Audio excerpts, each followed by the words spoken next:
कि रंगमंच आज पूरा भरपूर हो जाइछि। आज्ञा कथाटे कहबी आज्ञा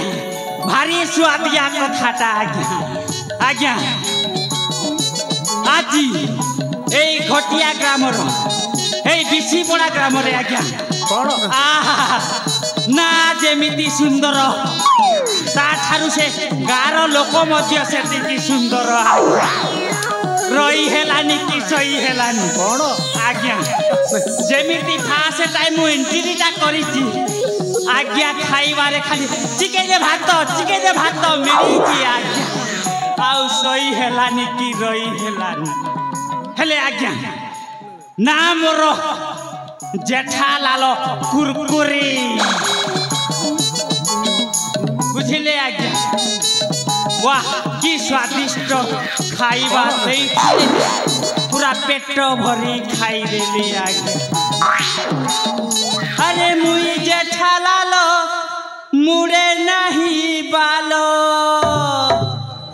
पाला करसी अनर गलो। अरे मुई जेठालाल मुड़े नहीं बालो पाला करसी अनर गलो। ई जेठालाल के तो समस्ते जानी छ ई जेठालाल के तो समस्ते जानी छ जेठा पाली ने मोर बात ठान ठीक जानी छ जेठा पाली ने मोर बात ठान ठीक जानी छ पला गाए सिमुई पला गाए सिमुई पला गाए सिमुई पला गाई गाई को मासी खान ठीक जानी था पला गाई गाई को मासी खाना ठीक जानी था।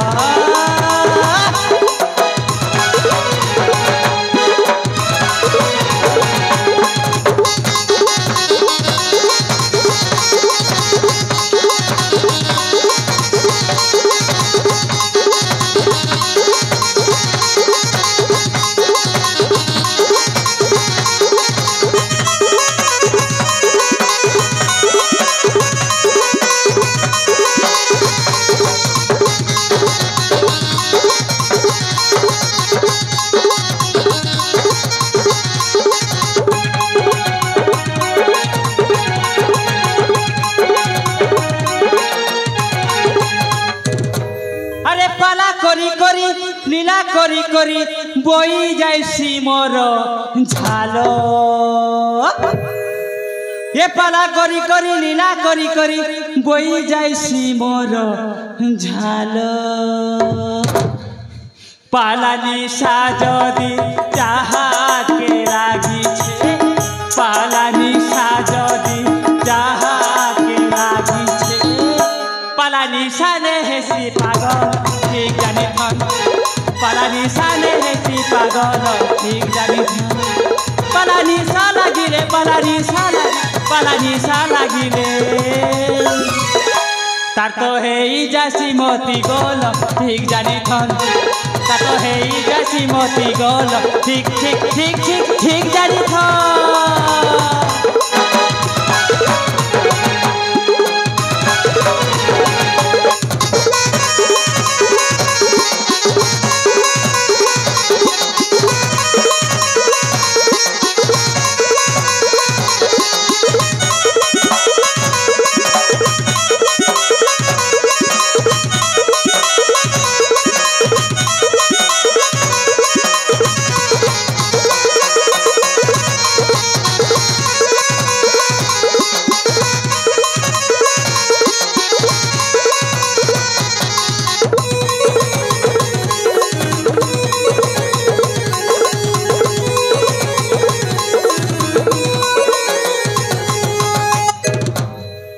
आज्ञा माने এই ছক দেই আসিথিলি आज्ञा माने मु होची गोटे पाला बाला आजिकाली टोका मैंने मुंड टेकिकी आउ चली पारे ता वर्णना करके पालारे मु कहबी कहीं पचारतु मते कहीं मुझे छक दे आसली से बेले आम पांचाली दीदी आम से ब्लॉक दीदी ओहो आम पटकू आसुले सब टोका मान नजर हो आम से दीदी ओहो कि शाढ़ी पिंधिकी आम से पांचाली दीदी आम से ब्लॉक दीदी मेरून शाढ़ी की हलदिया बोर्डर छाती तले रही जो अर्धवृत्ताकार से गोले जागा कहला दिशुदी आसछंती चाली चाली के आसिछंती आम छक दे आसछंती से आम पांचाली दीदी आहा कि तांकर ब्लाउज कटिंग कि सुंदर साड़ी से चाली चाली आसछंती दीदी आमर छक देकी किमिति सुंदर चाली अरे अंटा भंगा चाली तुम चाहाणी रो बाल देखो तोड़ जगाटीर जो आकर्षण सबुदिन ठिया ठिया कर नमस्कार आज नई की करू बाबू आढ़ी तू आमर बाबू आढ़ी तू आमर